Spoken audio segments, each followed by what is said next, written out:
Hello बच्चों, good morning. देखो बच्चों, आज हम बात करेंगे एनर्जी बैंड के बारे में। ठीक है, पिछले वीडियो लेक्चर में मैंने बेसिक समझाया था कि आपके पास सेमीकंडक्टर क्या होता है। आज की वीडियो लेक्चर में हम बात करेंगे एनर्जी बैंड। ठीक है, क्लास स्टार्ट करते हैं।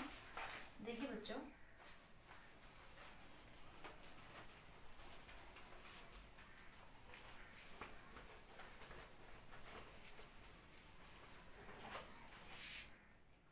Energy band.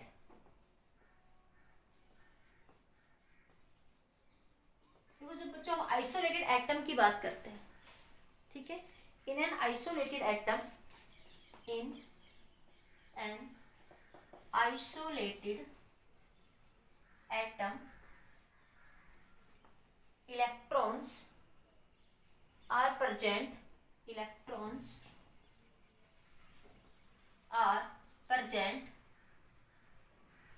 in energy levels,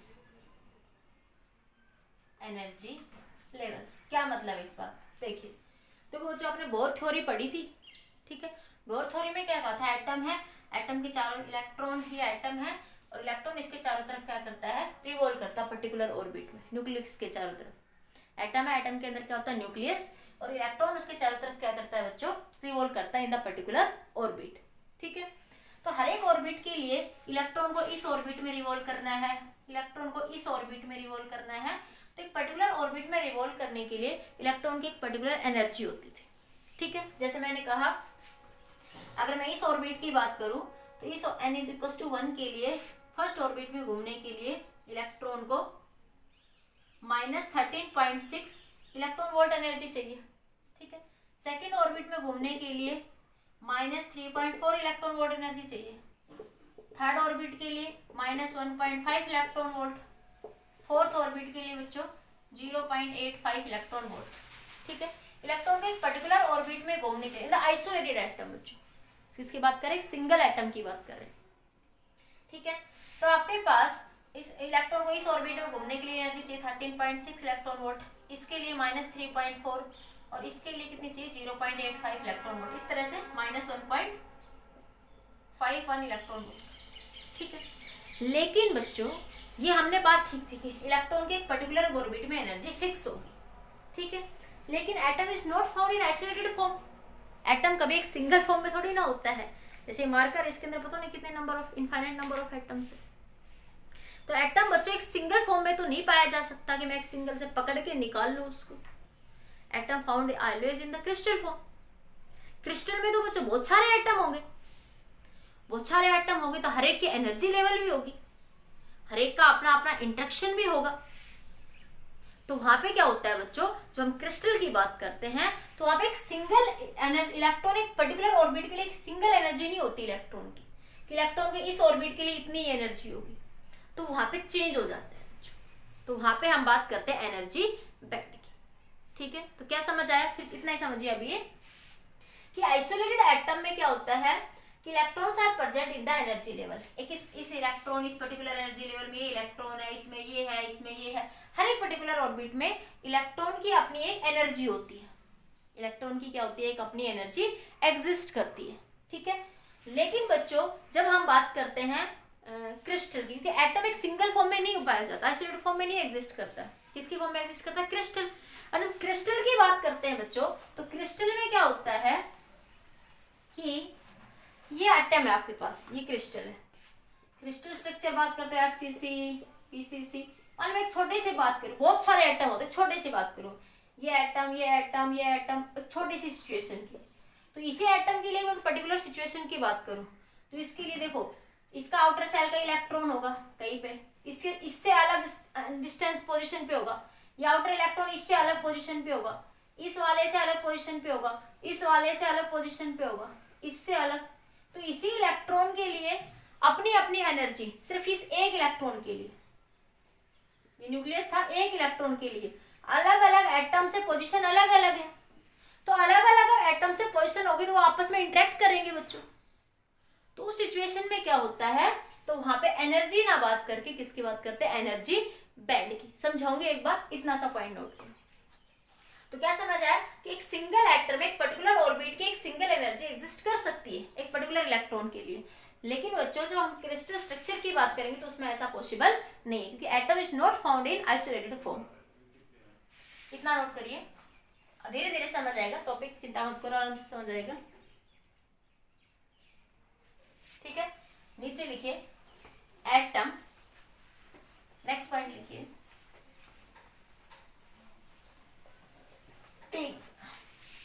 wait करना, धीरे धीरे समझ आ जाए। Atom not found, no atom not found in isolated form, isolated form, it is found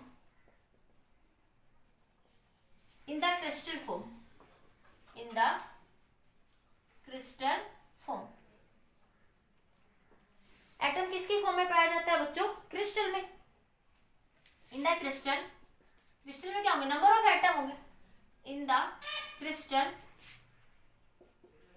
number of atom close to each other, in crystal number of atom close to each other, close to number of atom close to each other, and electron have energy interaction, and electron have interaction with the atom of the, with the electron of the neighboring atom, neighboring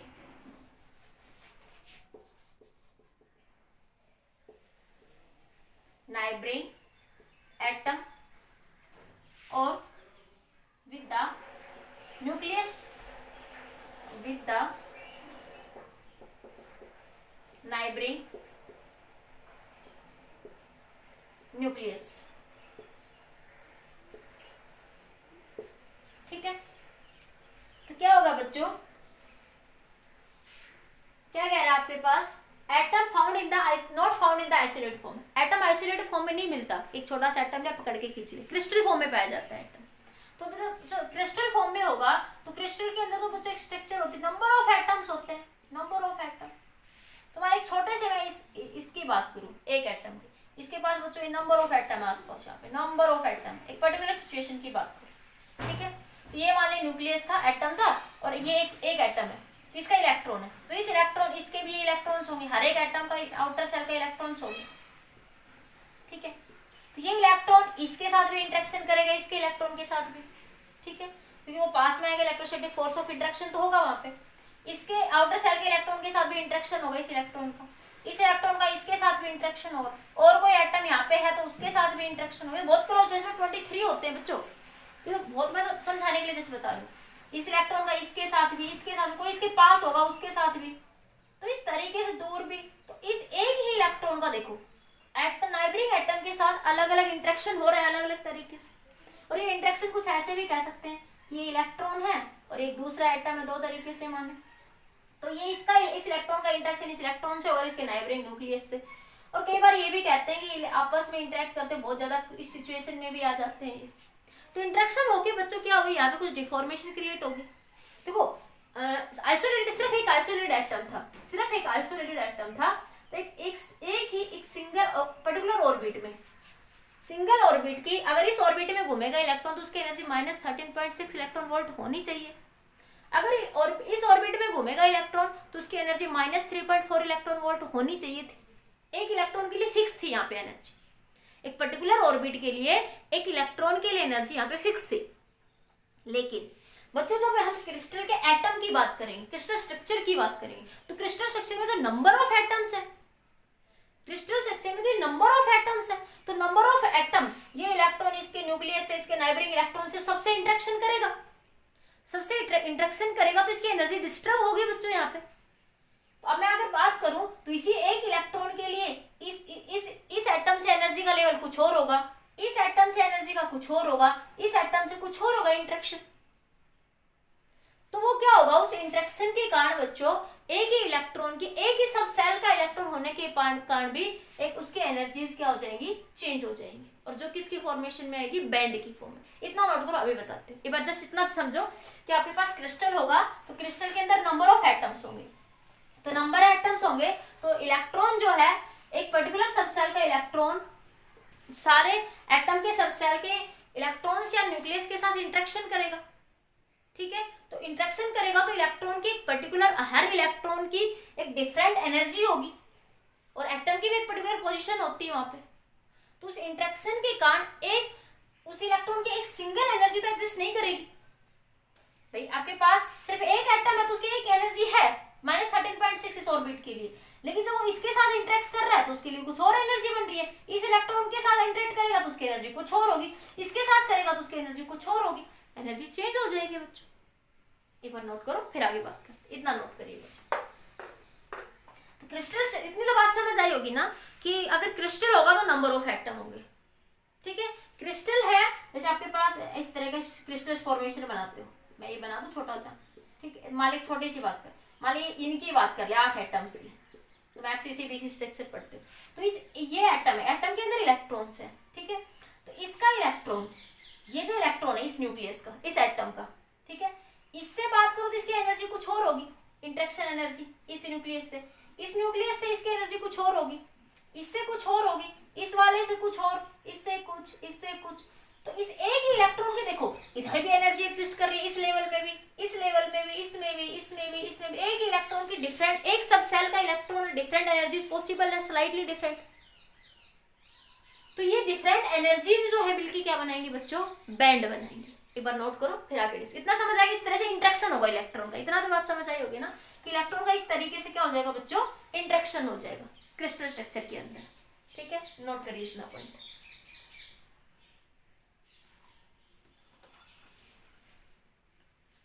हो गया। उसके बाद लिखो इन a crystal there are number of atoms are present in the crystal there are number of atoms are present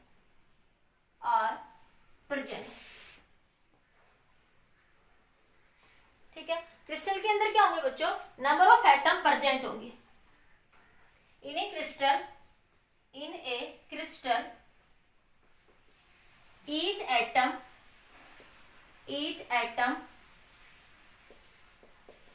have unique position,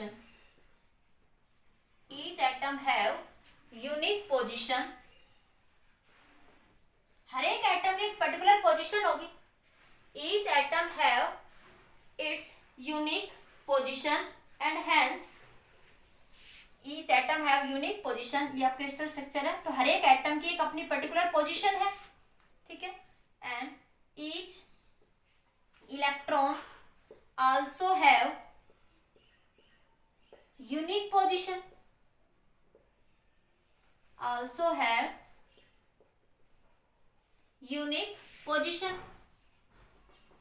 जैसे ये आपके पास electron है, इस ऑर्बिट का एक इलेक्ट्रॉन है, तो आपके पास इस इलेक्ट्रॉन की एक अपनी पर्टिकुलर पोजीशन है, इस सेल के अपने एक इलेक्ट्रॉन की एक पर्टिकुलर पोजीशन है, हर एक इलेक्ट्रॉन सेल की एक अपनी पर्टिकुलर पोजीशन होगी, ठीक है। तो ये इलेक्ट्रॉन इसके साथ, इन सबके साथ इंटरेक्ट करेगा तो इसकी एनर्जी भी क्या हो जाएगी बच्चों यहाँ पे, ठीक है। Each electron have it's unique position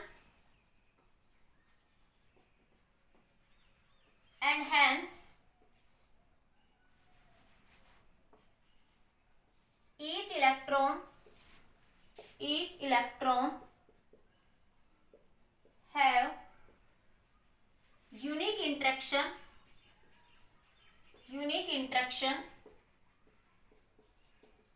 with the neighboring atom और न्यूक्लियस। उसके साथ उसका एक पर्टिकुलर यूनिक का मतलब, यूनिक मतलब वन नहीं है यहाँ पे, यूनिक मतलब उसका हर एक इलेक्ट्रॉन, जैसे मैं ये कहूँ कि ये एटम है, थोड़ा सा समझना बच्चों, ये टॉपिक समझ आएगा तो कोई दिक्कत नहीं होगी फिर आपको। देखो मैं कहनी बात समझना कि ये आपके पास एटम है, इसके अंदर ये इलेक्ट्रॉन्स है, ठीक है, न्यूक्लियस है, न्यूक्लियर इलेक्ट्रॉन है। तो देखो हर एक एटम की एक पर्टिकुलर पोजीशन है, वो कहाँ पे रखा हुआ है, जैसे बहुत सारे लड्डू रख दिए रूम के अंदर, ठीक है। तो इस इलेक्ट्रॉन की एक अपनी पर्टिकुलर पोजीशन है और इसका इंटरेक्शन हर एक एटम के साथ एक यूनिक होगा, अलग अलग होगा। देखो ये इस इलेक्ट्रॉन का इंटरेक्शन, इस इलेक्ट्रॉन का जो इंटरेक्शन होगा अलग अलग एटम के साथ, तो इस इलेक्ट्रॉन की एक अपनी, इस एटम के साथ एक अलग यूनिक एनर्जी होगी, इस एटम के साथ अलग यूनिक एनर्जी होगी, इस एटम के साथ अलग होगी, इसके साथ अलग, सबके साथ अपनी अपनी यूनिक एनर्जी इंटरेक्शन होगा। सभी एटम के साथ अलग अलग यूनिक इंटरेक्शन होगा, इस एटम के साथ एक अलग इंटरेक्शन होगा, यूनिक मतलब इससे डिफरेंट, इससे इसके लिए अलग यूनिक इंटरेक्शन होगा, इसके लिए अलग यूनिक इंटरेक्शन, तो हर एक के लिए एक अलग अलग इंटरेक्शन है, ठीक है। तो इसका मतलब यह है इस लैंग्वेज का, समझ आया। Hence each electron will have, समझ आ गई बात, hence each electron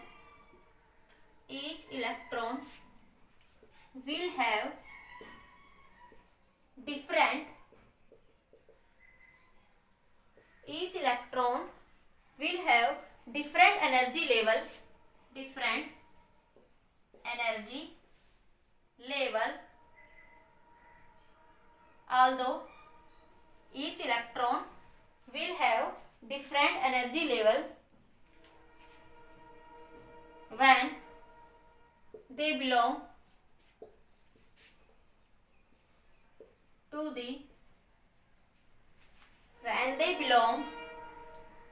to the same subcell of isolated atom, to the same subcell of isolated atom। देखिए क्या मतलब इस चीज का, फिर से बताते हैं, मैं बार बार बता नहीं, एक ही चीज बता रही। ये क्रिस्टल है, ठीक है, तो देखो इसके एक अपने पर्टिकुलर एक एनर्जी है, पर्टिकुलर पोजीशन हर एटम की, ठीक है। तो इसकी देखो, इस एटम की इसके साथ एनर्जी करेगा तो एक इसके साथ एक अलग इंटरेक्शन होगा, इसके साथ अलग इंटरेक्शन, सबके साथ एक अपना यूनिक इंटरेक्शन।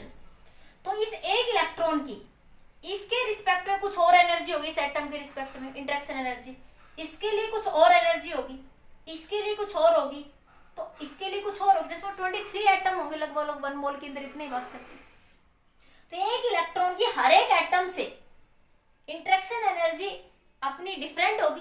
तो यही कहा उसने कि hence each electron will have different energy levels. ये एक ही इलेक्ट्रॉन, देखो एटम के अंदर तो सिर्फ सिंगल आइसोलेटेड एटम में तो एक ही इलेक्ट्रॉन होता था एक पर्टिकुलर ऑर्बिट में, तो वहां कह देते थे 13.6 इलेक्ट्रॉन वोल्ट। तो यहाँ क्या होगा बच्चों कि एक ही इलेक्ट्रॉन के लिए, ये एक इलेक्ट्रॉन है, तो इस देखो इस एटम से बात करो तो इस एक इलेक्ट्रॉन यहाँ पे लाई कर सकता है, इसके रिस्पेक्ट में, इसका एनर्जी लेवल ये होगा, दूसरे के रिस्पेक्ट में थोड़ा सा इधर हो जाएगा, तीसरे के रिस्पेक्ट में इसका एनर्जी लेवल ये इलेक्ट्रॉन यहाँ हो जाएगा, चौथे के में ऐसे। तो देखो इस तरीके से इसकी ये फॉर्मेशन भी हो सकती है इस इलेक्ट्रॉन की, ये भी हो सकती है, ये भी हो सकती है, ये भी हो सकती है। नहीं आई बात समझ में, फिर से बताते हैं, सुनो। ये आपके पास एटम क्रिस्टल होगा, क्रिस्टल के अंदर 23 एटम्स होते हैं। मैं तो सिर्फ एफसीसी बीसीसी का एक छोटा सा एग्जांपल लेके बता रही हूँ। मैंने कहा ये एक इलेक्ट्रॉन है, ठीक है, इस एक इलेक्ट्रॉन का इस एटम के साथ इंटरेक्शन होगा तो एनर्जी कुछ और होगी। तो इसी एक इलेक्ट्रॉन की इस एटम के रिस्पेक्ट में एनर्जी कुछ और है, इसी इलेक्ट्रॉन की इस एटम के रिस्पेक्ट में एनर्जी इंटरेक्शन कुछ और है, तो ये कुछ थोड़ा सा डिफरेंट एनर्जी लेवल में चला जाएगा। इसके रिस्पेक्ट में कुछ और एनर्जी होगी तो डिफरेंट एनर्जी लेवल में चला गया। तो अलग अलग इसी एक इलेक्ट्रॉन की डिफरेंट एटम्स के लिए डिफरेंट एनर्जी लेवल्स में जा सकता है, वो डिफरेंट एनर्जी एग्जिस्ट कर सकती है, डिफरेंट एनर्जी इंटरेक्शन होगा हर एक एटम के साथ उसका। इस एटम के लिए कुछ और है, इस एटम के इंटरेक्शन एनर्जी कुछ और होगी, इसके लिए कुछ। और एक मोल ऑफ एटम है 23 एटम्स होते हैं एक मोल के अंदर, तो 10⁻23 बहुत लार्ज अमाउंट ऑफ एटम है। और उस एक मान एक पर्टिकुलर इलेक्ट्रॉन की सिचुएशन मानो तो 10⁻23 एटम से उसकी एनर्जी क्या होगी, इंटरेक्शन एनर्जी डिफरेंट होगी। तो एक ही सब सेल का इलेक्ट्रॉन डिफरेंट एनर्जीज ले सकता है। तो ये लिखा when they belongs to the same subshell, ये एक ही सेल का इलेक्ट्रॉन था, इस सेल के इलेक्ट्रॉन की डिफरेंट एटम्स के लिए एनर्जी क्या होगी बच्चों, यहाँ पे डिफरेंट होगी। इतनी बात समझ आई, ये बात समझ लो फिर सब समझ आएगी, समझ आ गई ना, नोट करो इतना।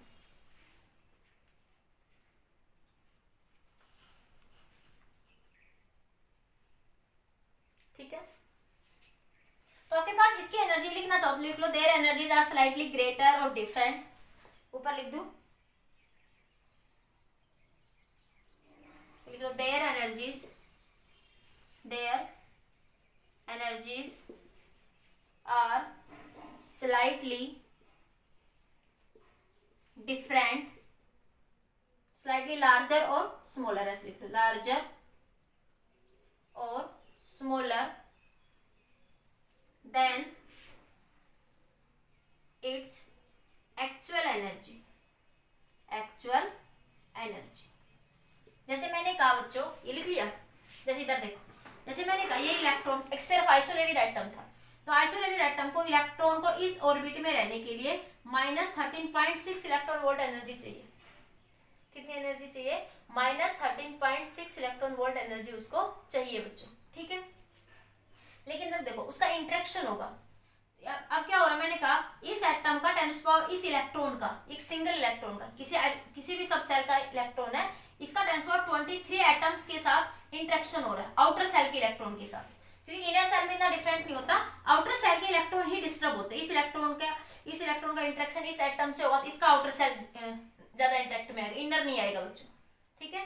तो इस सेल का इलेक्ट्रॉन इसके साथ इंटरेक्ट करेगा, इसका आउटर सेल इंटरेक्ट करेगा, इसी तरह इसका आउटर इलेक्ट्रॉन इसके साथ इंटरेक्ट करेगा, ठीक है। तो देखो क्या होगा, इसी एक इलेक्ट्रॉन की इस पर्टिकुलर ऑर्बिट की एनर्जी कितनी थी? -13.6 इलेक्ट्रॉन वोल्ट, ठीक है।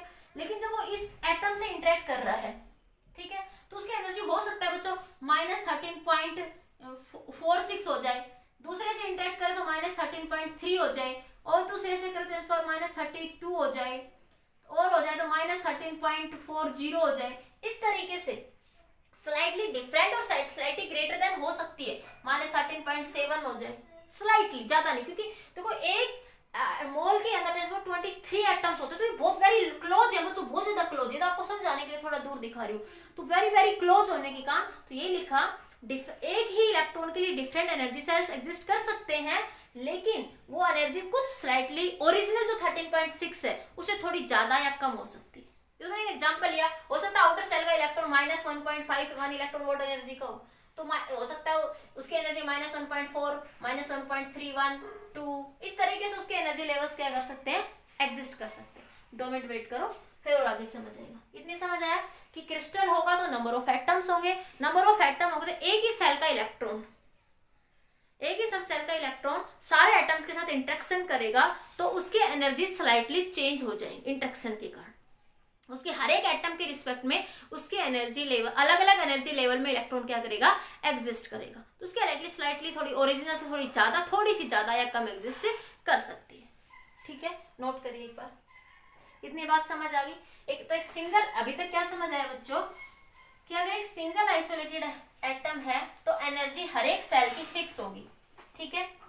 लेकिन अगर एटम हमेशा कभी भी आइसोलेटेड फॉर्म में नहीं पाया जाता, एटम किसके फॉर्म में पाया जाएगा बच्चों, क्रिस्टल की फॉर्म में। हम क्रिस्टल की स्टडी करते हैं केमिस्ट्री में भी, ठीक है।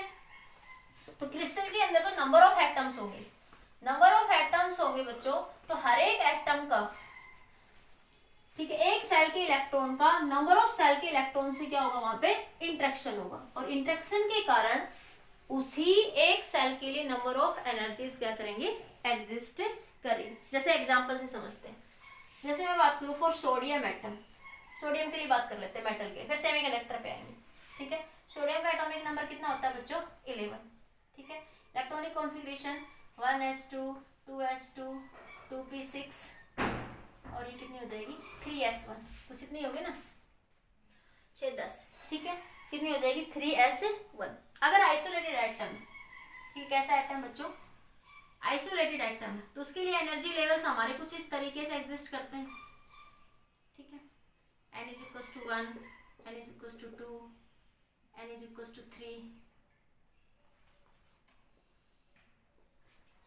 n is equals to 3, n is equals to, थोड़ा दूर दूर दिखा दूँ क्या, जैसा कि होता है, n is equals to 2, n is equals to 3, आगे चलता जाएगा, ठीक है। जैसे इसके लिए -13.6 इलेक्ट्रॉन वोल्ट चाहिए, इसके लिए -3.4 इलेक्ट्रॉन वोल्ट चाहिए, इसके लिए -1.5 इलेक्ट्रॉन वोल्ट चाहिए, ठीक है। ये सिचुएशन कब है बच्चों, फॉर आइसोलेटेड एटम, जब एक सिंगल एटम की बात करते हैं, आइसोलेटेड एटम के लिए बात कर रहे हैं, लेकिन अब बात करें बच्चों हम क्रिस्टल स्ट्रक्चर की। तो हम क्रिस्टल स्ट्रक्चर के लिए बात करें, अगर ये सोडियम एटम होता है, सिर्फ ये सिंगल सोडियम एटम है, ठीक है। अगर मैं बात करूं 1 मोल ऑफ सोडियम एटम की, तो उसमें कितने एटम होंगे बच्चों? इसमें 23 एटम्स होंगे। 1 मोल के अंदर 1 मोल ऑफ सोडियम एटम में कितने नंबर ऑफ 1 मोल के अंदर कितने नंबर ऑफ एटम होंगे सोडियम के? 10⁻23 एटम्स होंगे, ठीक है।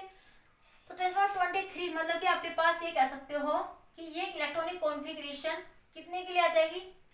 मान ली एक उसके अंदर एक वैलेंस इलेक्ट्रॉन है, इसके अंदर इलेक्ट्रॉन वैलेंस कितना? आपका एक ही वैलेंस इलेक्ट्रॉन है, ठीक है। 10⁻23 के लिए कितने इलेक्ट्रॉन वैलेंस हो जाएंगे? 10⁻23, ठीक है। या मैं जनरल कह दूं n एटम, तो एक एटम के लिए वैलेंस इलेक्ट्रॉन कितना? एक एटम के लिए वैलेंस इलेक्ट्रॉन कितना है? वैलेंस इलेक्ट्रॉन एक, ठीक है। तो n एटम के लिए वैलेंस इलेक्ट्रॉन कितना हो जाएंगे? n हो जाएंगे। बात आई समझ में?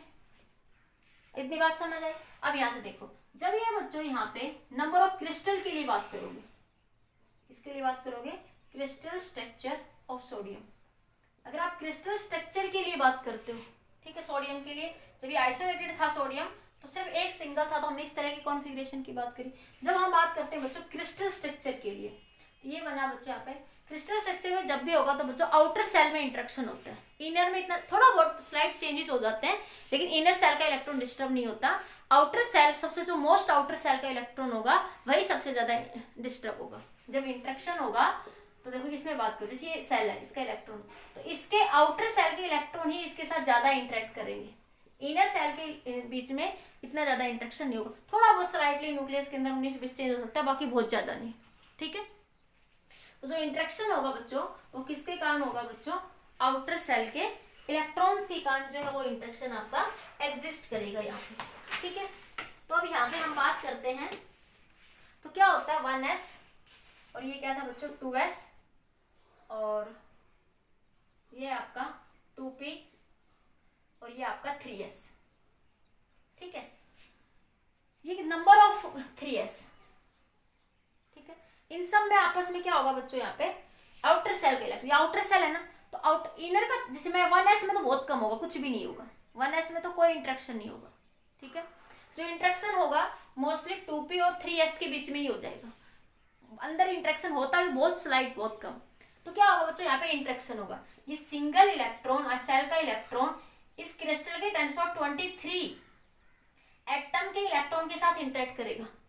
एक सिंगल सब सेल का इलेक्ट्रॉन इस क्रिस्टल के 10⁻23 एटम्स के साथ इंटरेक्ट करेगा, तो देखो उसके एनर्जी लेवल्स, तो वो क्या होगा? उसी एक ही इलेक्ट्रॉन के लिए 10⁻23 एनर्जी लेवल्स एग्जिस्ट कर सकते हैं। उस एक ही एटम के लिए कितने एनर्जी लेवल एग्जिस्ट कर सकते हैं? इस एक ही इलेक्ट्रॉन के लिए कितने एनर्जी लेवल एग्जिस्ट कर सकते हैं? 10⁻23। फिर से मेरी बात समझिए कि ये एक सिंगल सेल का इलेक्ट्रॉन है और एक मोल में कितने एटम होते हैं बच्चों? 10⁻23। तो ये एक इलेक्ट्रॉन 10⁻23 सेल के इलेक्ट्रॉन से इंटरेक्ट करेगा। 10⁻23 सेल के इलेक्ट्रॉन से एटम, 10⁻23 एटम्स के सेल के इलेक्ट्रॉन के साथ इंटरेक्ट करेगा। एक सिंगल इलेक्ट्रॉन 10⁻23 एटम्स के इलेक्ट्रॉन के साथ, आउटर सेल के इलेक्ट्रॉन के साथ इंटरेक्ट करेगा। तो इसकी एनर्जी कितने लेवल में एग्जिस्ट कर सकती है? 10⁻23, क्योंकि जब सिंगल एटम था तो सिर्फ इसका यही था, अपने एक इलेक्ट्रॉन, अपनी सेल का एक पर्टिकुलर इलेक्ट्रॉन था ये।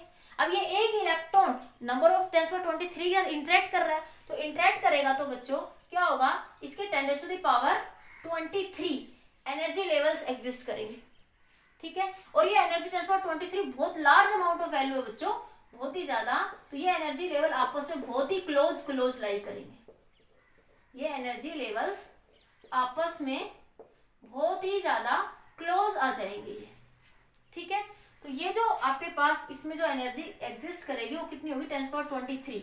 अगर मैं कहूँ दो कंस्टिट्यूटिव एनर्जी लेवल्स के बीच की डिस्टेंस क्या है, तो ये कितने एनर्जी लेवल्स हैं? 10⁻23, ठीक है। इस रीजन के अंदर किसी एक ही इलेक्ट्रॉन की एनर्जी हर एक इंटरेक्शन के साथ 10⁻23 एनर्जी लेवल्स एग्जिस्ट करेंगे एक इलेक्ट्रॉन के लिए। ये मेरी बात समझ आई? एक ही इलेक्ट्रॉन के लिए कितने एनर्जी लेवल एग्जिस्ट करेंगे? 10⁻23। आप लिख सकते हो यहाँ पे 10⁻, थोड़ा ये बना लो, फिर मैं लिखती हूँ, बना लो ये।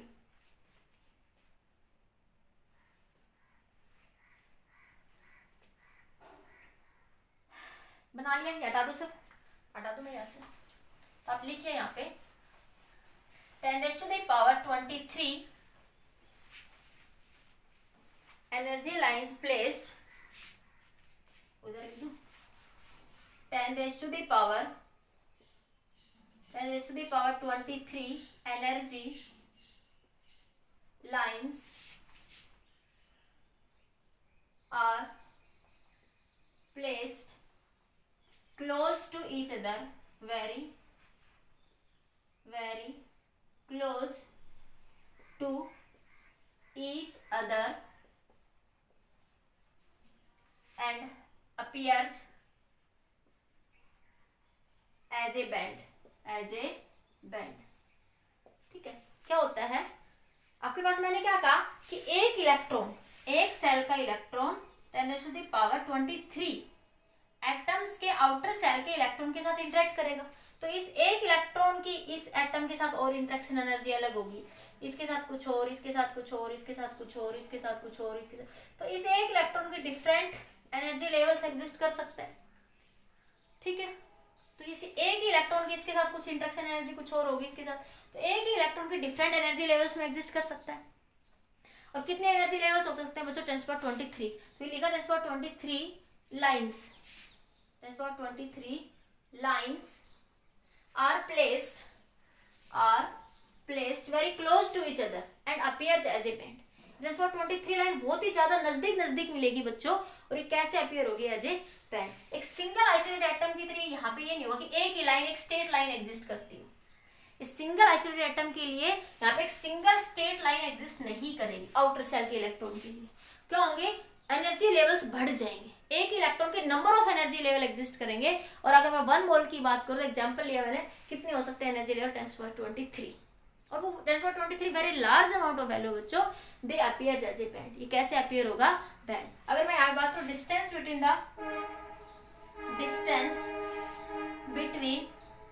The two consecutive energy lines, ठीक है। कोई भी दो एनर्जी लाइंस के बीच की, देखो आपके पास टोटल एनर्जी बैंड गैप कितना है? 10⁻², ठीक है। तो आपके पास एनर्जी लेवल्स लिख लो लाइन की बजाय, एनर्जी लेवल्स, ठीक है। कितनी हो जाएगी? 10⁻23। तो टोटल गैप कितना आपके पास? फर्स्ट और लास्ट के बीच में कितना? 23।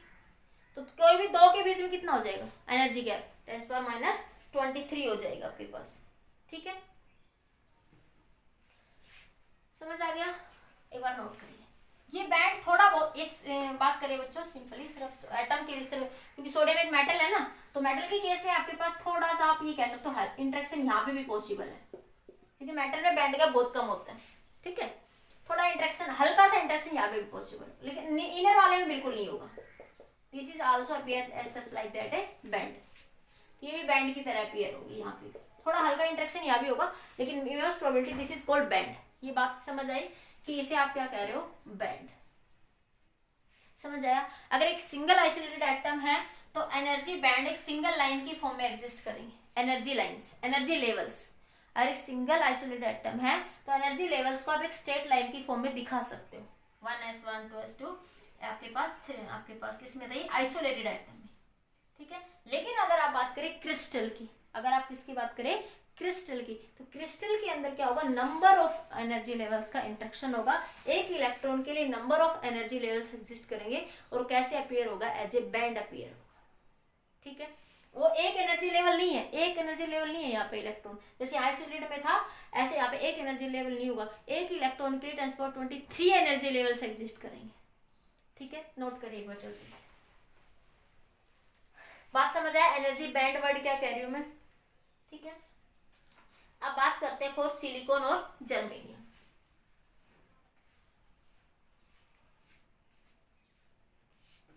ठीक है, एक छोटी बात, जो ये बैंड, इसके बैंड वर्ड समझ आ गया। अब ये बैंड में भी क्या होता है बच्चों, थोड़ा सा अगर मैं इधर दिखाऊं, ये बैंड में भी अगर मैं कहूँ इसको थोड़ा सा यही देख लो, आखिर आगे और अच्छे समझ आ जाएगा अभी आपको।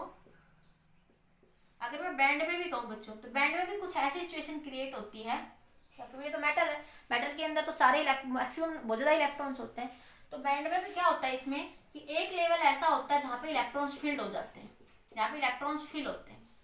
ऐसा इंटरेक्शन के कारण ऐसी सिचुएशन क्रिएट होती है बच्चों कि एक ऐसी सिचुएशन आती है कि एक लेवल पूरा फील्ड होता है और एक लेवल पूरा एम्प्टी होता है। तो जहाँ पे इलेक्ट्रॉन फिल होते हैं उसे बोलते हैं बच्चों वैलेंस बैंड, और जहाँ पे इलेक्ट्रॉन खाली होता है उसे बोलते हैं कंडक्शन बैंड। ठीक है, तो इंटरेक्शन के कारण कुछ ऐसी सिचुएशन क्रिएट होती है कि आपके पास यहाँ पे इस बैंड के अंदर ऐसी सिचुएशन क्रिएट होगी कि एक जगह ऐसी होगी जहाँ पे maximum number of electron exist करेंगे, ठीक है, और एक जगह पूरी खाली होगी इस बैंड के अंदर। तो जो खाली जगह होगी जहाँ पे इलेक्ट्रॉन नहीं होंगे उसे कहते हैं बच्चों कंडक्शन बैंड, और जहाँ इलेक्ट्रॉन स्लाइड्स करेंगे उसे कहते हैं वैलेंस बैंड। उसे क्या कहोगे बच्चों? Valence band. अभी बात करते हैं इसके लिए और थोड़ा डीपली, एक बार नोट करिए।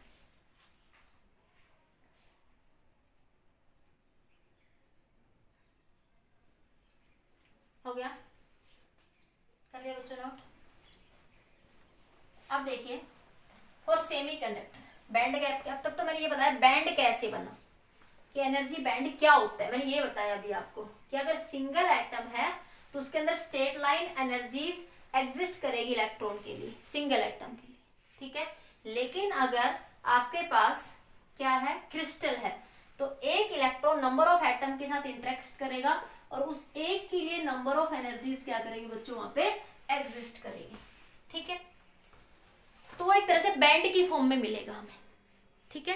अब बात करते हैं बच्चों आपके पास एनर्जी बैंड इन सेमीकंडक्टर। इन सेमीकंडक्टर अभी तक मैंने बात करी सिंपली बैंड क्या था और कैसे मिला, ठीक है। सेमीकंडक्टर में बेसिकली मैंने बात करी थी सिलिकॉन और जर्मेनियम की बात करेंगे। किसकी बात करेंगे? सिलिकॉन और जर्मेनियम की, ठीक है। सिलिकॉन का एटॉमिक नंबर की एलिमेंटल सेमीकंडक्टर क्या था? सिलिकॉन और जर्मेनियम, ठीक है। अब बात करते हैं बच्चों से सिंगली एग्जांपल ले लेते हैं सिलिकॉन का। सिलिकॉन का एटॉमिक नंबर कितना होता है? 14। तो सिलिकॉन की electronic configuration 1s2 2s2 2p6 3s2 3p2, ठीक है। तो ये आउटर सेल के इलेक्ट्रॉन, मैं कह रही हूँ आउटर सेल में ही इंटरेक्शन सबसे ज्यादा होगा, इनर सेल में यहाँ पे इंटरेक्शन नहीं होगा आपके पास, ठीक है। तो number of electron in outer, number of electron in outer cell of each silicon atom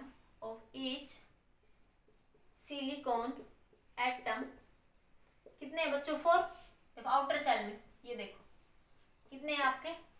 4। ऐसे तो बताओ इलेक्ट्रॉनिक कॉन्फ़िगरेशन के अंदर ये एस में कितने आ सकते हैं, पी में कितने आ सकते हैं, P X P Y P Z पढ़ते हैं, इसमें भी 2 आ सकते हैं, इसमें भी 2 आ सकते हैं, इसमें भी 2, ऐसे तो कहते हैं ना। लेकिन यहाँ पे 4 हैं तो यहाँ पे कैसे करोगे? 3s में आगे 2, ठीक है। p में यहाँ पे आपके पास ये p में आगे बाकी 2 खाली, px में हो सकता है, py में, वो हमें नहीं पता अभी, जस्ट इतना ही, ठीक है। बाकी ये 2 खाली अभी यहाँ पे। तो आपके पास ये वैलेंस इलेक्ट्रॉन हो गए। ये क्या कहलाते हैं? केमिस्ट्री में पढ़ते हो, ये 2 क्या कहलाएंगे आपके? वैलेंस इलेक्ट्रॉन, ठीक है। तो total number of electron in the outer orbit, number of electron in the outer cell of each silicon atom, each silicon atom के outer cell में number of atom कितने हैं बच्चों आपके? 4, ठीक है। तो number of outer energy, यहाँ से आप क्या कह सकते हो, यहाँ से आप क्या कह सकते हो आपके पास total number of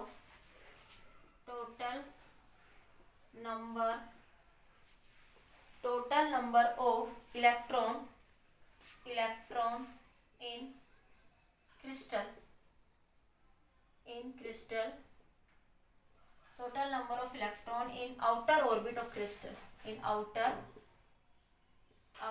orbit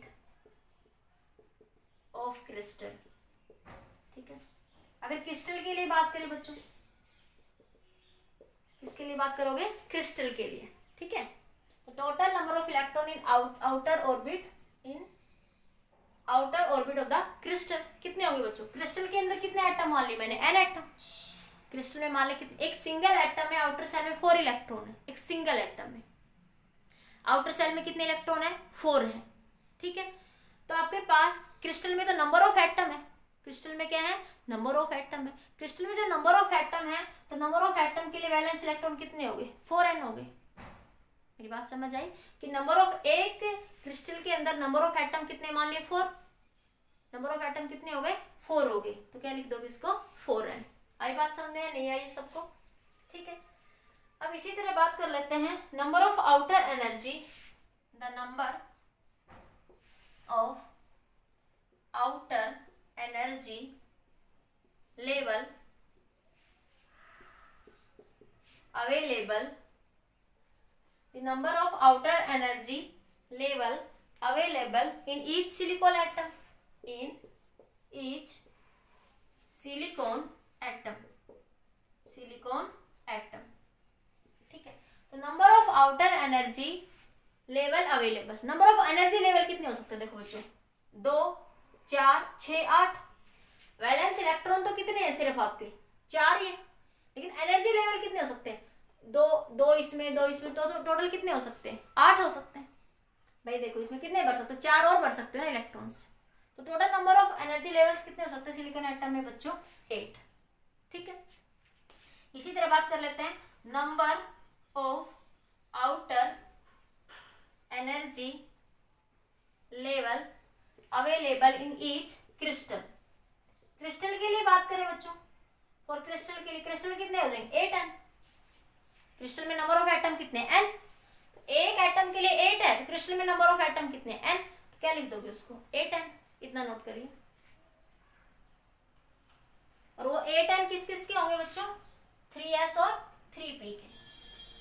8n किसके होंगे, 3s और 3p के हो जाएंगे। यहाँ पे लिख सकते हो ये 8n किसके बराबर होगा, 3s प्लस 3p। यहाँ पे भी ये किसके हैं, 3s प्लस में 3p। समझ आ गया ना, ये 3p नोट करिए वो जल्दी से।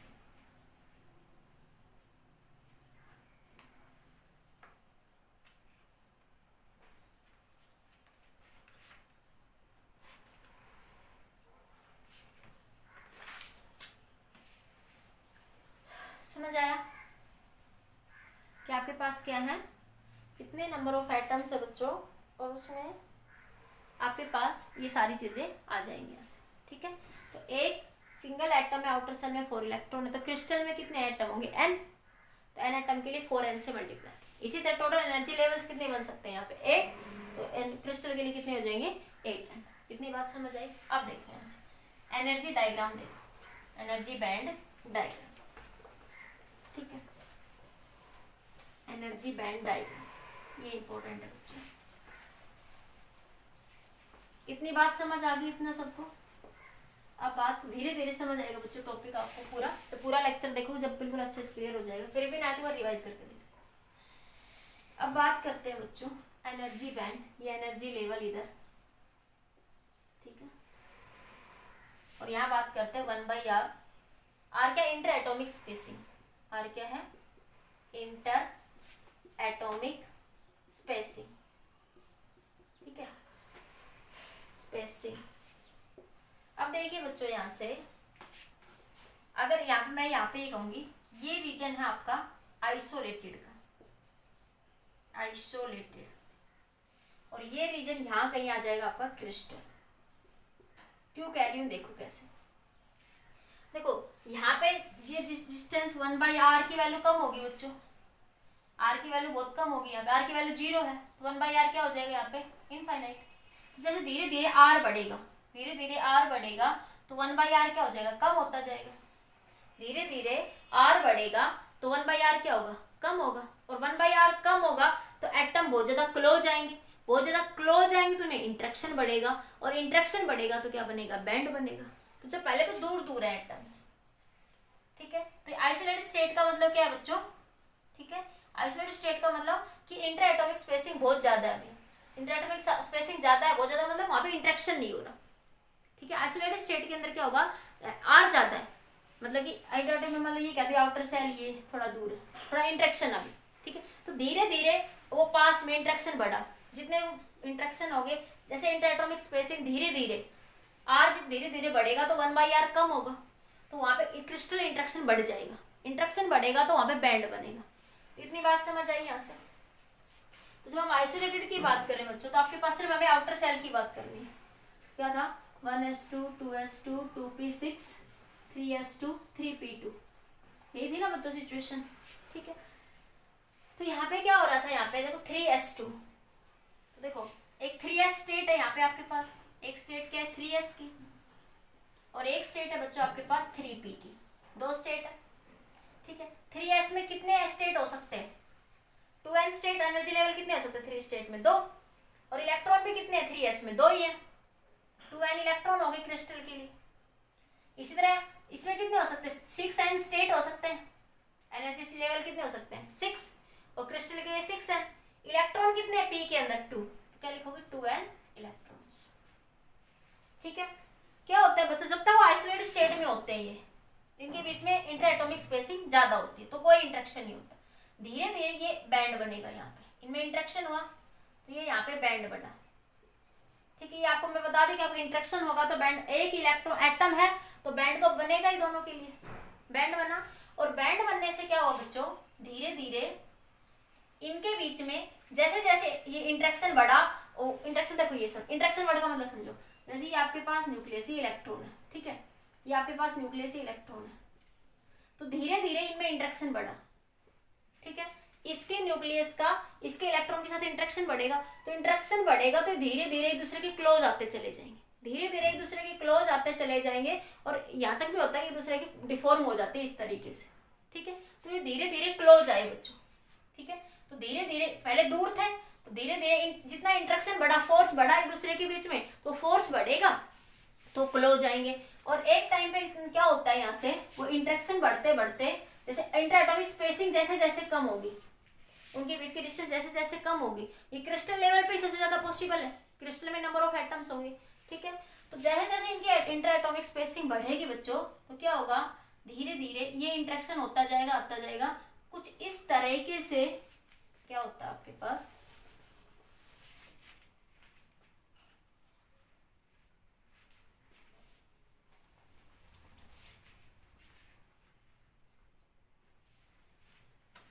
धीरे धीरे कुछ इस तरीके से क्या होता है,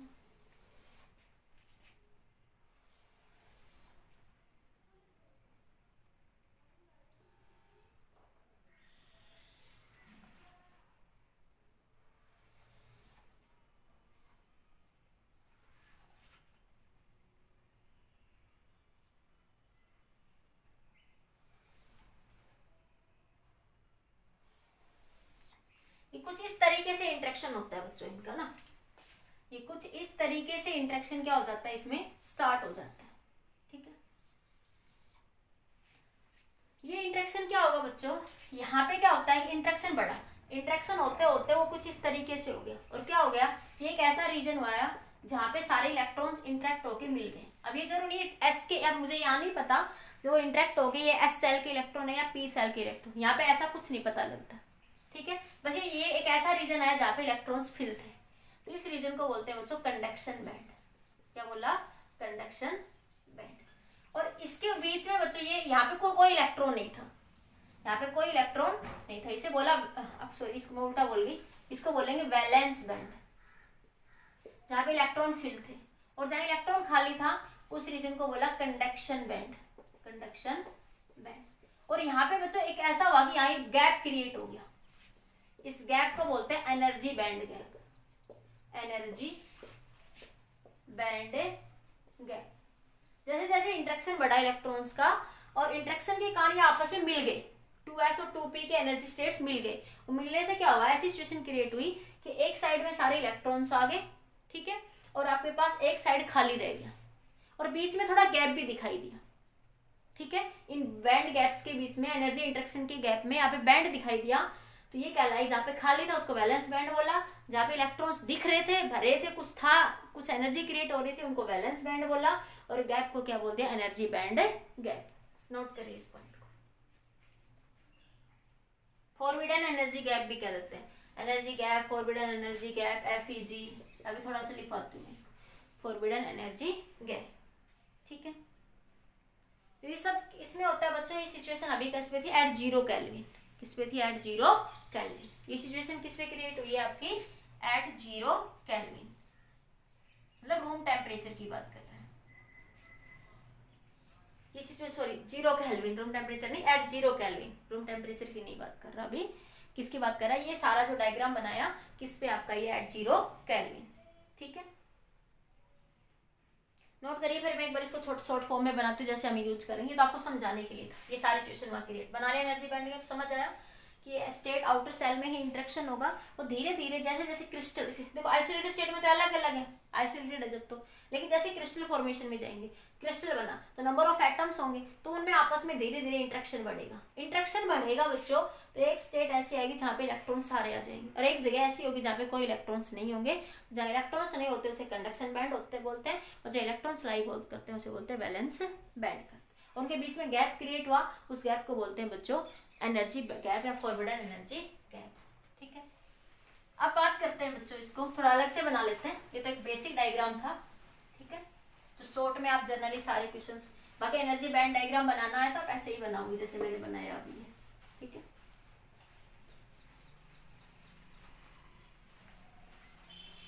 अब बात करते हैं बच्चों इसके लिए, इसको दिखा देते हैं यहाँ से, देखो थोड़ा ऐसे ये बन जाता है बच्चों इस तरीके से। इसे बोलते हैं बच्चों, यहाँ इलेक्ट्रॉन्स लाई करते हैं इंटरेक्शन के कारण, ये इलेक्ट्रॉन एक साइड में आ जाते हैं सारे। ठीक है, इसे बोलते हैं valence band, valence band.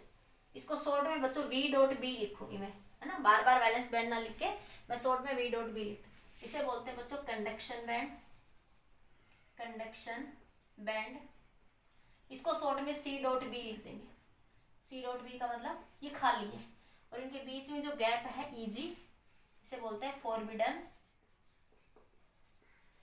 Energy gap, forbidden energy gap. I think clear हो गया वो बच्चा, सभी को समझ आया, इतना सबको क्लियर हुआ?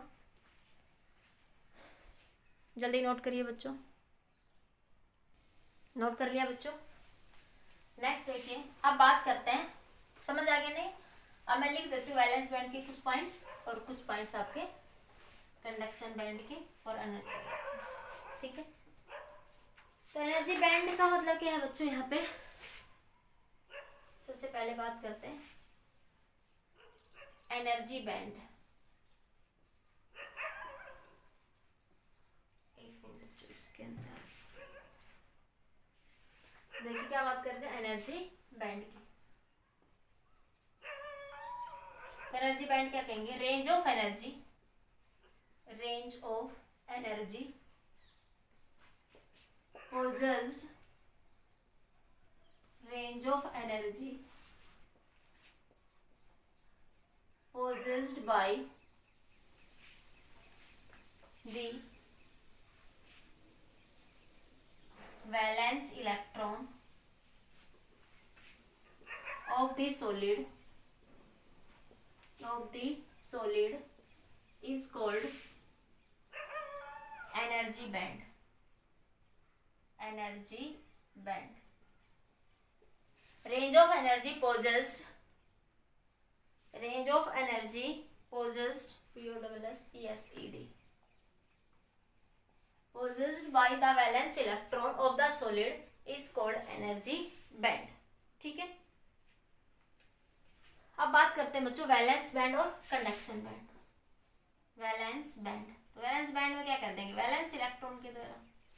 ठीक है, इसके लिए क्या कर देंगे बच्चों यहाँ से? ठीक है, अब बात करते हैं वैलेंस इलेक्ट्रॉन।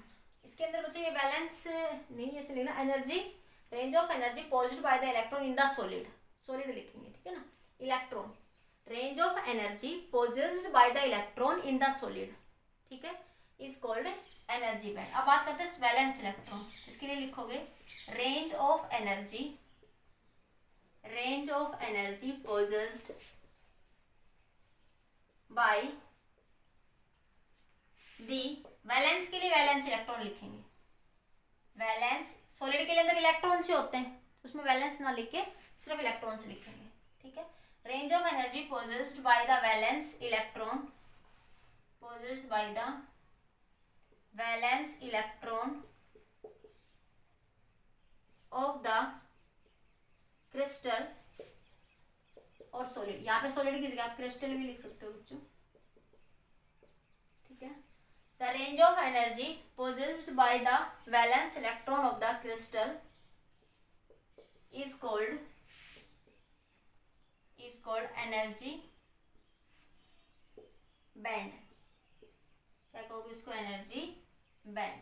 देखो क्यों मतलब हुआ, तो ये बना आपके पास एक सिचुएशन, ये बनी थी ना, तो इनकी रेंज एनर्जी लेवल्स की रेंज कहाँ से कहाँ तक है, ये फर्स्ट से लास्ट, तो वो क्या कहलाएगा?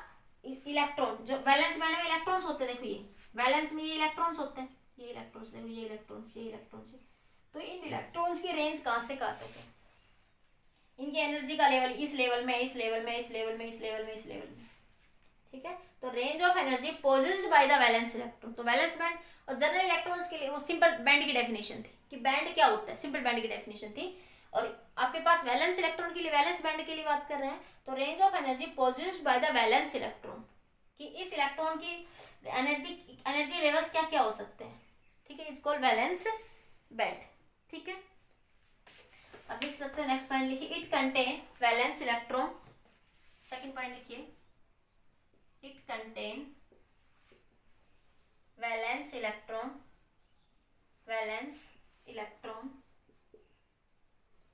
इसके अंदर क्या होते हैं बच्चों? वैलेंस इलेक्ट्रॉन होते हैं, ठीक है। These valence electron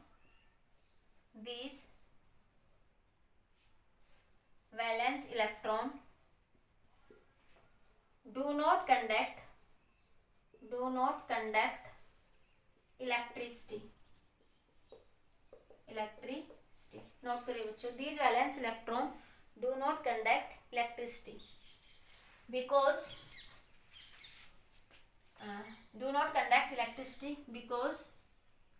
if they conduct electricity if they bonded,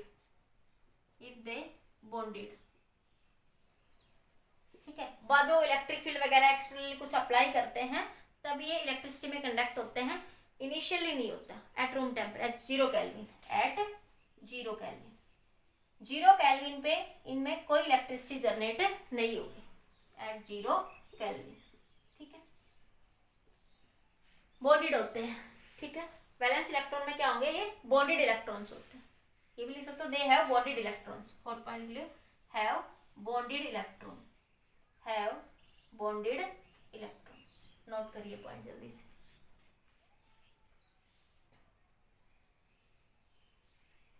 ठीक है, नोट हो गया। नेक्स्ट पॉइंट लिखिए, कंडक्शन बैंड हो गया। तो वैलेंस बैंड किसे कहते हैं? इसमें इलेक्ट्रॉन्स फुलफिल होते हैं, ठीक है, और 0 केल्विन पे ये बॉन्डेड होते हैं, तो ये इलेक्ट्रिसिटी कंडक्ट नहीं करते, ठीक है। बाद में वो टेम्परेचर अप्लाई करते हैं, वो बाद की सिचुएशन होती है बच्चों। 0 केल्विन पे ऐसा नहीं होता। अब बात करते हैं कंडक्शन बैंड की। कंडक्शन बैंड क्या होता है? देखो ये था आपके पास वैलेंस बैंड, और इसके जस्ट ऊपर क्या होता है बच्चों? कंडक्शन बैंड होता है, ठीक है। तो आप लिखेंगे the band above the valence band, conduction band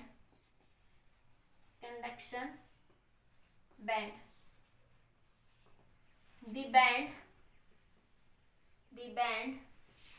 above the valence band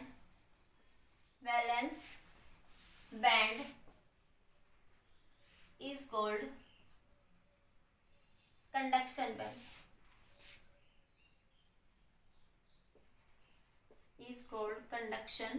band, the band above the valence band is called conduction band, ठीक है। इसके अंदर लिखिए, the range of energy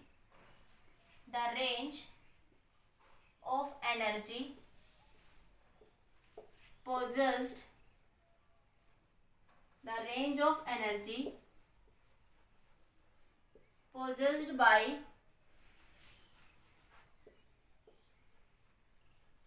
by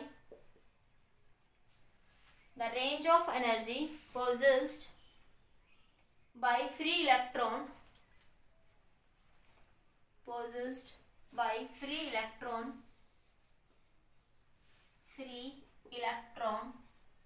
is called conduction band. The range of energy possessed by the free electron is called conduction band, ठीक है, free electron in the crystal लिख लो, in the crystal, in the crystal, in the crystal.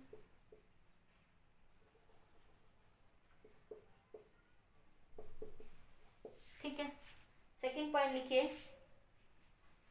Electron, electron may or may not exist here, exist here, electron may or may not exist here. Valence band, conduction band में electron हो भी सकता है, देखो 0 kelvin में तो कोई temperature कोई नहीं होगा, रूम टेम्परेचर पे यहाँ पे 1 और 2 इलेक्ट्रॉन एग्जिस्ट कर सकते हैं, ठीक है, रूम टेम्परेचर पे ऐसा पॉसिबल है आपके पास, बाकी पॉसिबल नहीं है, ठीक है, नोट करिए। अगला नेक्स्ट पॉइंट है बच्चों कि आपके पास if conduction band empty, if conduction band empty, अगर कंडक्शन बैंड खाली है, ठीक है, तो वहां पे कोई इलेक्ट्रिसिटी कंडक्ट नहीं होगी, then conduction not possible, conduction not possible. अगर आपके पास कंडक्शन बैंड खाली है तो वहां पे कोई कंडक्शन पॉसिबल वहां पे नहीं होगा, ठीक है, नोट करिए।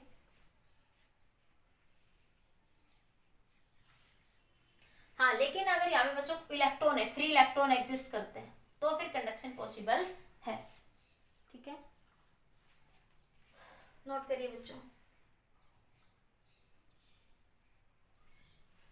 आप लिख लो, एक पॉइंट लिखो, ऊपर से लिख दो, हटा दो ऊपर से, एक फोर्थ फिफ्थ पॉइंट और लिख लीजिए, if free electron exist in the conduction band, fourth point लिखिए, fifth point, if free electron exist in the conduction band,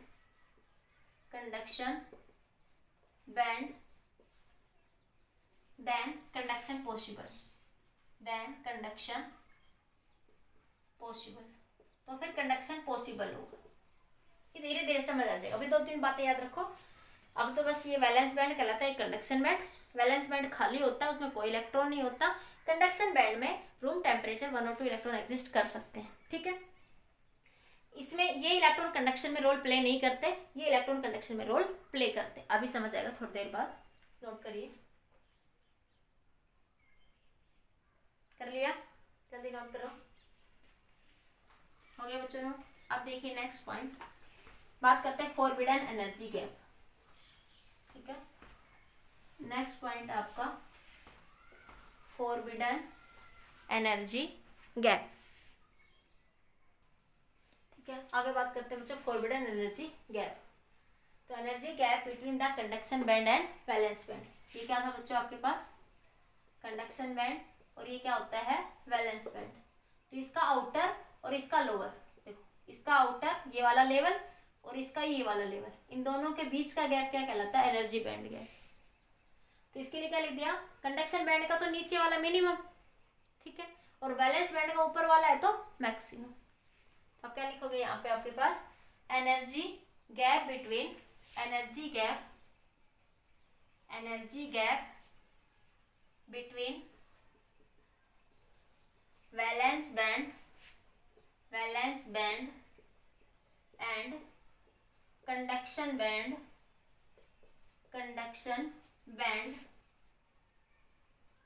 is called forbidden energy gap, forbidden energy gap, energy band, energy gap या band, ठीक है, where no free electron exist, no free electron exist, यहाँ पे कोई free electron बच्चों exist नहीं करता। यहाँ जब आप हीट करोगे ना तो सीधा इलेक्ट्रॉन वैलेंस बैंड से सीधा किस में जाएगा, कंडक्शन बैंड। यहाँ बीच में कोई इलेक्ट्रॉन एग्जिस्ट कभी नहीं करेगा, ये इतनी एनर्जी एब्जॉर्ब करेगा कि सीधा वैलेंस बैंड से कहाँ चला जाए, कंडक्शन बैंड में, ठीक है। सेकेंड पॉइंट लिख लीजिए बच्चों इसके अंदर, जो एनर्जी बैंड गैप है, width of energy band gap, width of energy band gap depends, width of energy band gap depends upon the nature of the substance, nature of the substance, इस पे depend करती है, nature of the substance पे width क्या करेगी, depend करेगी, ठीक है। If width is more, if width is more then electrons are strongly attracted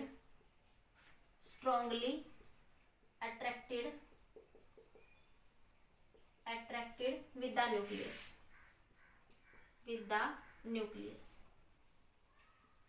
अगर ये विड्थ ज्यादा है इसका मतलब इलेक्ट्रॉन जो है न्यूक्लियस से स्ट्रांगली क्या है, अट्रैक्टेड है। नोट करिए पॉइंट जल्दी से।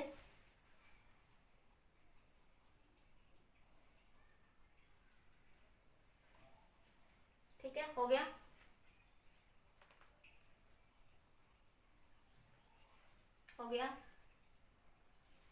अगले लिखे यहाँ पे, उसके बाद लिखे next point, width of energy band gap measure in electron volt, width of energy band gap measure in electron volt, किसमें मेजर करते हैं, इलेक्ट्रॉन वोल्ट के अंदर मेजर, ठीक है।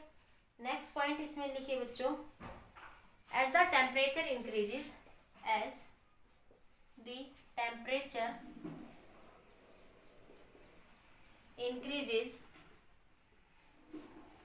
forbidden gap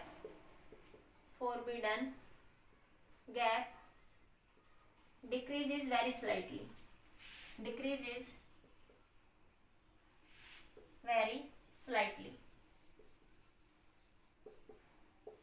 गैप क्या हो जाएगा बच्चों, डिक्रीज हो जाएगा। नोट करिए इस पॉइंट को जल्दी से, समझ आ गया। ये कुछ पॉइंट्स थे about the valence band and conduction band. अब बात करते बच्चों difference between insulator, conductor and semiconductor on the basis of energy band gap and resistivity. Note करिए, difference between the valence band and conduction band, insulator, semiconductor और conductor, ठीक है, इनके बीच में डिफरेंस देखता है। समझ आया?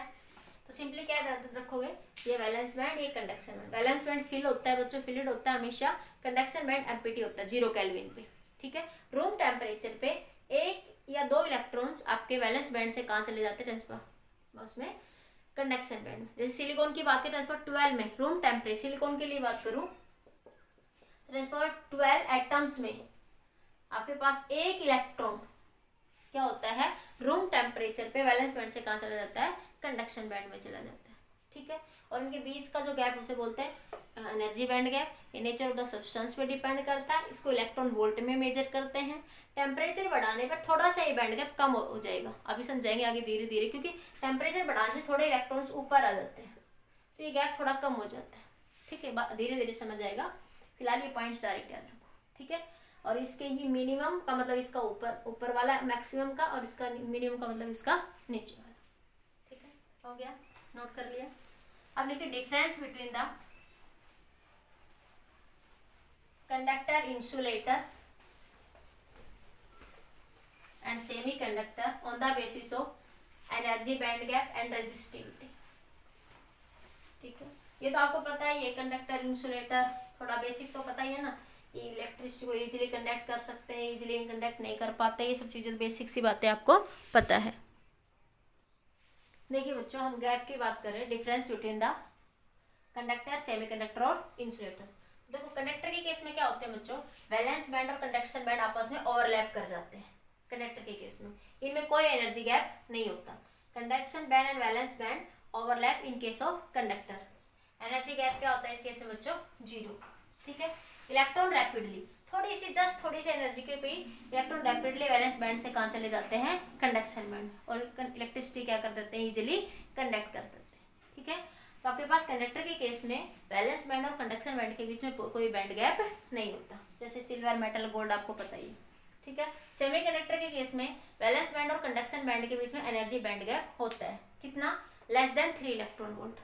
ठीक है, कल के लेक्चर में मैंने बताया था, थोड़ा सा अप्रोक्सीमेट कहा था मैंने, 0 से 3 इलेक्ट्रॉन वोल्ट, तो 3 इलेक्ट्रॉन से थोड़ा सा कम होता है, तो आप कह सकते हो energy gap less than 3 electron volt. ठीक है, जैसे जर्मेनियम के लिए बात करें पर्टिकुलर मेटल, तो हम ये बात करें 0.72 होता है, 72 इलेक्ट्रॉन वोल्ट, 4 भी थोड़ा कह देते हैं, अप्रोक्सीमेट यही होता है। ठीक है, ये अप्रोक्सीमेट आप कह सकते हो। ठीक है, और सिलिकॉन के केस में होता है बच्चों ये 1.1 इलेक्ट्रॉन वोल्ट होता है। ठीक है, ये एनर्जी गैप होता है। जनरली हम एलिमेंटल इन दो के लिए बात करते हैं, सिलिकॉन और जर्मेनियम के लिए। बाकी और भी जैसे गैलियम आर्सेनाइड, एलिमेंटल पॉलीथायरोपीन, सारे सेमीकंडक्टर के लिए बात करें तो ऑन एन एवरेज जो एनर्जी गैप होता है वो लेस देन होता है 3 इलेक्ट्रॉन वोल्ट से। इसमें भी थोड़ी हीट करेंगे इलेक्ट्रॉन एनर्जी को एब्जॉर्ब करेंगे और वैलेंस बैंड से कहाँ चले जाएंगे, कंडक्शन बैंड में चले जाएंगे। कहाँ पे चले जाएंगे, कंडक्शन बैंड में, और कंडक्ट द इलेक्ट्रिसिटी। ठीक है, जैसे सिलिकॉन और जर्मेनियम। इंसुलेटर में बच्चों जैसे आपके पास डायमंड हो गया, ठीक है, तो इस तरह की जो सिचुएशन होगी उसे क्या बोलेंगे, इंसुलेटर। ठीक है, आपके पास गिलास हो गया, एग्जांपल के लिए लिख सकते हो गिलास डायमंड, गिलास डायमंड। ठीक है, जैसे इसमें भी क्या होगा, जैसे बहुत ज्यादा एनर्जी अप्लाई करेंगे, बहुत ज्यादा हीट अप्लाई करते हैं, तब थोड़ा सा इलेक्ट्रिसिटी कंडक्ट होती है। ठीक है, it has to be heated to a very high temperature and jump from valence band to conduction. तभी बाकी बहुत कम कंडक्टिविटी इस केस में पॉसिबल है, अदरवाइज पॉसिबल नहीं होती।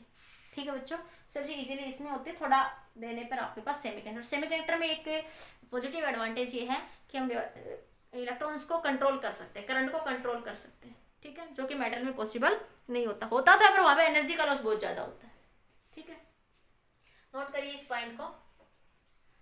अब बात करते हैं रेजिस्टिविटी के बेसिस पे, difference between insulator, conductor and semiconductor. तो एनर्जी बैंड गैप के लिए हो गया, अब फॉर रेजिस्टिविटी। ठीक है, सेकंड पॉइंट लिखिए इसी के अंदर, रेजिस्टिविटी के लिए, इसके लिए जो रेजिस्टिविटी की वैल्यू है वो क्या होती है।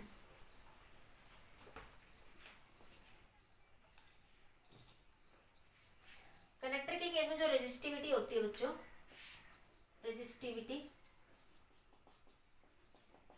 वीटी कितनी होती है, 10⁻² ओम टू 10⁻⁻8 ओम तक होती है। कंडक्टर की जो रेजिस्टिविटी होती है 10⁻² ओम टू 10⁻8 ओम। ठीक है, और सेमीकंडक्टर में होती है 10⁻5 ओम टू 10⁻6 ओम तक होती है। ठीक है, 10⁻5 ohm to 10⁻6 ohm. Ohm meter, resistivity की बात कर रहे हैं तो ओम मीटर लिख लो। किसकी बात कर रहे हैं आप लोग, रेजिस्टिविटी की, तो उसमें क्या आ जाएगा आपका ओम मीटर। ठीक है, और इसमें होती है ये 10⁻10 11 के आसपास होता है, 10⁻11 ओम मीटर टू 10⁻19 अप्रोक्सीमेट है बच्चों। ये रिजल्ट एग्जैक्ट नहीं होता, थोड़ा बस अप्रोक्सीमेट है, थोड़ा बहुत 19-20 आपको अलग से मिल सकता है ये। ठीक है, शायद आपकी बुक्स में थोड़ा अलग भी हो सकता है, मे भी देख लेना बच्चों, पर अप्रोक्सीमेट है, लगभग ये होता है आपके पास। ठीक है, ये रेजिस्टिविटी होती है आपके पास। कंडक्टिविटी क्या होती है, रेसिप्रोकल ऑफ रेजिस्टिविटी। अगर बात करें कंडक्टिविटी की, कंडक्टिविटी तो इसके में जो कंडक्टिविटी उल्टी कर दो बच्चों, 10⁻2 टू 10⁻8 ओम हो जाएगा, क्योंकि कंडक्टिविटी क्या होती है बच्चों, आपने पढ़ा था सेकंड यूनिट में, रेसिप्रोकल ऑफ रेजिस्टिविटी। कंडक्टिविटी क्या होती है, reciprocal of resistivity. 10⁻2 to 10⁸8 ohm inverse metre inverse हो जाएगा, 10⁻2 to ohm inverse metre, siemens बोलते हैं, ओम इनवर्स में सीमेन बोल देते हैं, सीमेन इनवर्स।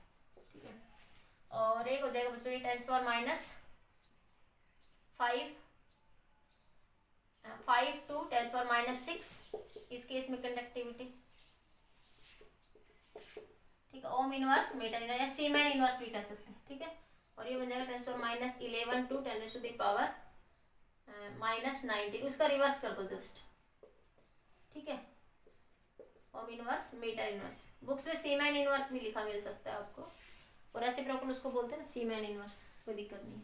ठीक है, तो ये आ गया आपके पास रेजिस्टिविटी और कंडक्टिविटी। तो देखो आपके पास इसकी कंडक्टिविटी सबसे, रेजिस्टिविटी सबसे कम है मेटल्स की, तो रेजिस्टिव कंडक्टिविटी ज़्यादा होगी, वो भी सी बात है। इनकी कंडक्टिविटी थोड़ी मॉडरेटरी रेंज में, तो वही आ रही है आपके पास, ठीक है, same as it is situation यहाँ पे। तो ये बच्चों कुछ डिफरेंस थे। तो आज आपने सीखा, आपने क्या सीखा, अगर आपके पास सिंगल आइसोलेटेड एटम है तो उसका एक पर्टिकुलर एनर्जी लेवल होगा, तो वहाँ पे एनर्जी स्टेट को, एनर्जी लाइंस को हम स्टेट लाइन में दिखा सकते हैं। लेकिन बच्चों अगर हम क्रिस्टल में बात करें तो क्रिस्टल में बहुत सारे एटम होते हैं, तो एक ही सेल का इलेक्ट्रॉन नंबर ऑफ एटम से इंटरेक्ट करता है, तो इस एक ही सेल के लिए number of energy levels exist करेंगे, ठीक है। तो वहाँ पे क्या बन जाएंगे, बैंड बन जाएगा एनर्जी लेवल, जैसे एक सेल के लिए ये यहाँ से, तो एक तरह की बैंड की फॉर्मेशन मुझे बोलते हैं एनर्जी बैंड, ठीक है। तो वहाँ पे दो सिचुएशन क्रिएट हुई, एक वैलेंस बैंड और एक कंडक्शन बैंड, ठीक है। वैलेंस बैंड उसे कहा जिसमें इलेक्ट्रॉन्स लाई कर रहे थे, कंडक्शन बैंड उसे कहा 0 केल्विन पे, जब वो कम्प्लीटली एम्प्टी था, ठीक है। रूम टेम्परेचर पे बच्चों कुछ इलेक्ट्रॉन वैलेंस बैंड से कंडक्शन बैंड में चले जाते हैं, ठीक है, लेकिन 0 केल्विन पे ही होता है कि वैलेंस बैंड कम्प्लीटली फिल्ड होता है और कंडक्शन बैंड कम्प्लीटली एम्प्टी होता है, ठीक है। तो ये बात करी आज हमने बच्चों सेमीकंडक्टर एनर्जी बैंड गैप की, ठीक है। नेक्स्ट वीडियो लेक्चर में बात करेंगे type of semiconductor, intrinsic semiconductor.